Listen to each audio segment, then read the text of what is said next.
I am Ferdinand Marcos, and I am the President of the Republic of the Philippines. I stand today on behalf of 110 million Filipinos. Hi everyone, hello universe, it's me again. Shoutout sa inyo mga kababayan. But anyway, mayroon tayong upload videos updates. Ang Pangulo nagpunta po kanina dyan po sa Catanduanes. Nag-ikot po siya, in-inspect niya lahat ng mga nasalanta ng bagyong Uwan. Talaga na matindi si Uwan. So, nakikita nyo dito sa ating screen, ang Pangulo talaga naman hindi ininda ang pagod basta lang mabisita ang ating mga kababayan at maghatid ng kaukulang tulong. Ganyan si PBBM. Pag pumunta yan sa mga lugar na ganyan, lalong pag may mga nasalanta, laging may pasalubong yan Sabi po dito, basahin po natin mga kababayan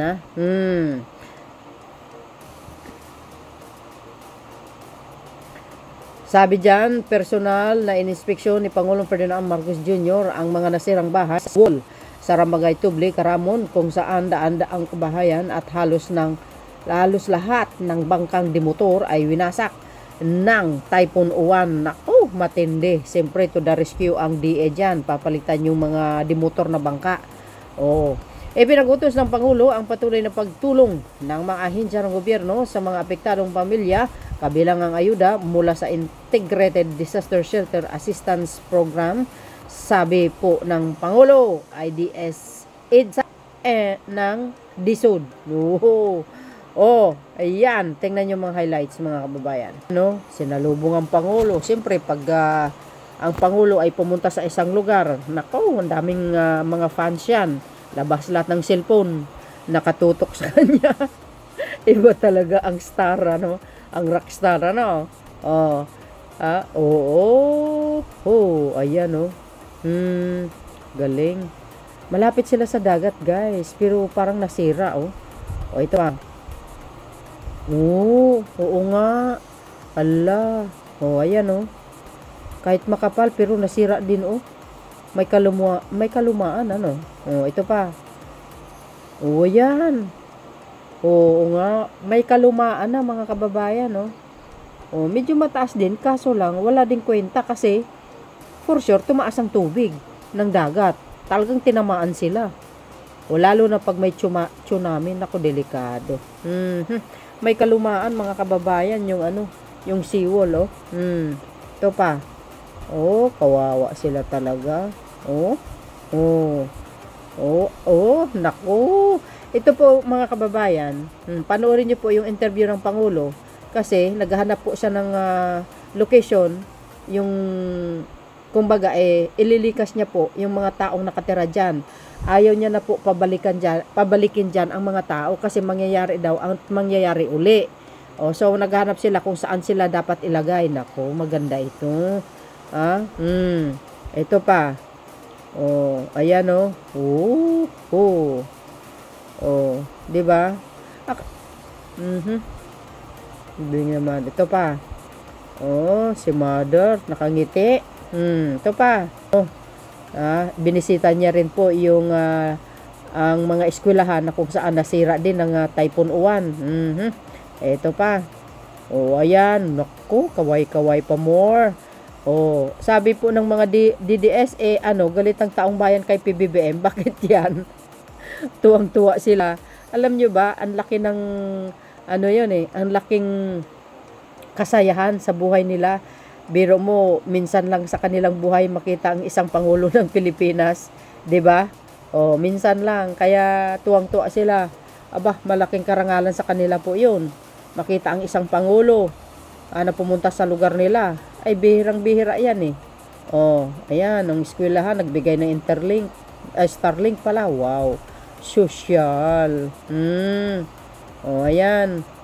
Nako, dyan po sila evacuation, nadyan sila tumuloy.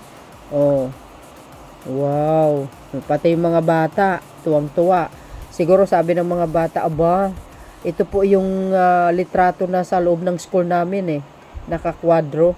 Ito yung Pangulo ng Pilipinas. Kasi dapat, 'di ba?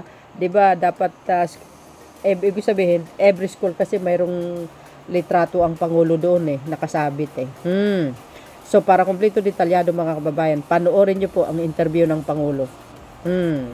Eto na.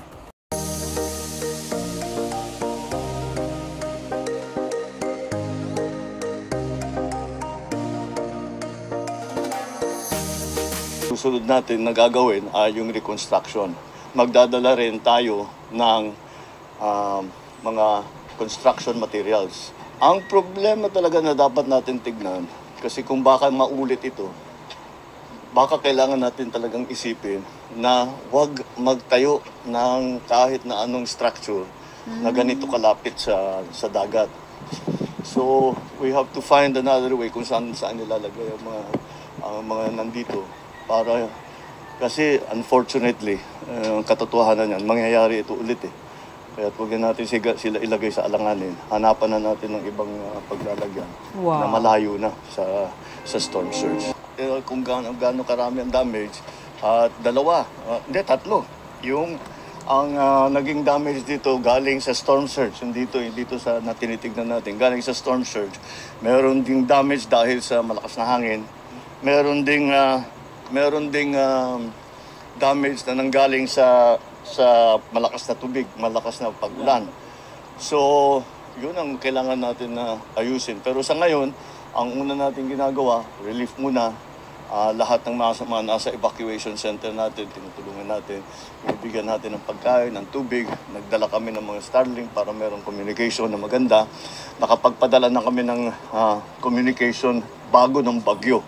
So mabuti at nagamit ng mga iba't ibang bayan yung mga equipment na yun.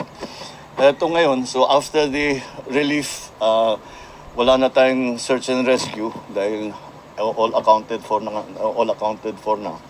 Kaya ang susunod natin na gagawin ay yung reconstruction.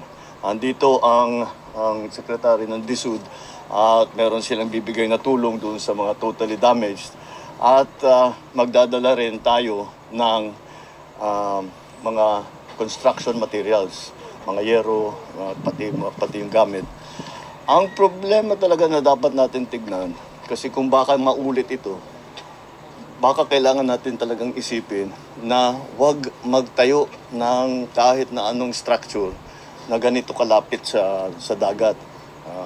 Kailangan siguro maghanap tayo na design na itaas yung kasi malaki, kahit na hindi maaring lagyan ng mataas na seawall dahil yung tubig dumating hanggang bubong eh. So we have to find another way kung saan nilalagay ang mga nandito kasi unfortunately ang katotohanan yan, mangyayari ito ulit eh. Kaya huwag natin sila ilagay sa alanganin. Hanapan na natin ng ibang paglalagyan na malayo na sa storm surge. So, pero nandito naman ang national government. Maganda naman ang ugnayan namin with the congressmen, with the local government, and up to the barangay level. Where's the chairman? Here. Up to the barangay level para lahat ng tulong na kailangan, unang-una alam namin, pangalawa ay maipaabot natin. Kasi ang local government ang nagdadala talaga hanggang sa mga bahay-bahay. So that's what we will do for now. Sige. Thank you, Mr. President.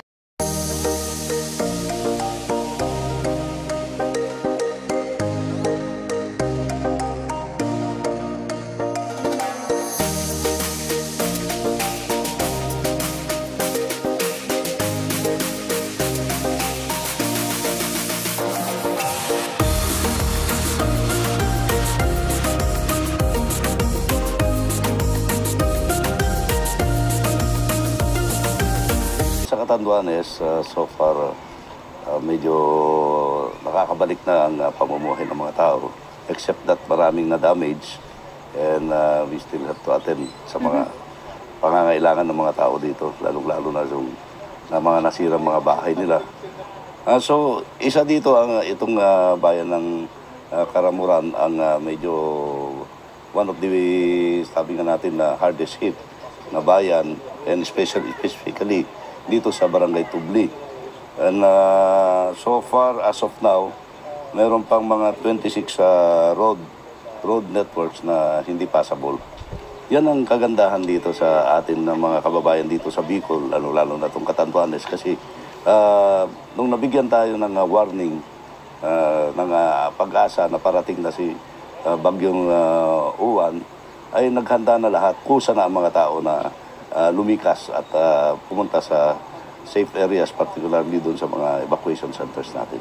Humigit kumulang 43,000 na po na family food packs ang naibahagi po natin, na-deliver dito po sa PLGU sa Catanduanes, at yung ating water filtration kits. So para po talagang potable water yung maiinom ng ating dito mga kababayan, dahil siyempre yung dahil nga dito sa bagyo ay apektado rin yung supply ng tubig po dito. Sa talambuhay ko po, ngayon lang ako nakasaksi ng ganitong pangyayari. Labas ko ng evacuation center, makita ko yung bahay namin. Ito, walang bubong, walang lahat, wala. Pero sabi ko, may awa ang Diyos, andyan pa rin siya. Nagpapasalamat pa rin kami kasi wala pong nangyari, walang namatay. Sama-sama pa rin kami. Kahit wala nang bahay, magagawan pa rin ang paraan. Babangon pa rin kami. Oh, narinig niyo siguro yung sinabi ng Pangulo, ano? Oh, ayaw niya nang pabalikin ang mga nakatira dyan. Ayaw niya na. Ngayon, ang plano niya is hanapan po ng location or matirikan ng bahay ng malayo sa peligro. Kasi sabi niya, mababalik uli itong tulad niya, no, babalik at babalik din ang pangyayari. Baka mas malakas pa dyan, kaya iaalis na niya na sila dyan para hindi na sila malalagay sa peligro, mga kababayan. Tingnan nyo kung gaano ka-concern ng Pangulo. Sabi sa inyo eh.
Doble po ang nasira dito sa paaralang ito. 14 classroom din po ang nagkaroon ng major damages.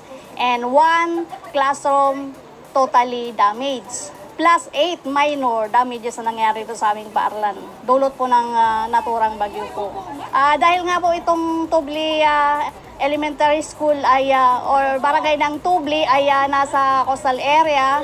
Ito pa ay nagsilbing evacuation center ng mga tao sa barangay. At 10 classroom po ang nagamit na evacuation center. Isa sa mga talagang goal namin is yung 100% yung schools natin, makonect natin. Currently, yung DICT po ay gumagawa po ng paraan na para lahat ng mga eskwelahan natin ay meron po tayong connectivity. Ang binibigay po namin ay mga Starlink units katulad ng mga nakikita ninyo ngayon. Ito po ay isang portable unit, but the one that we'll be giving is the one that is yung high-end na po na yung high performance na mga Starlinks with around 2 terabytes of connectivity. So ito yung sample po na kailangan natin for mga bagyo.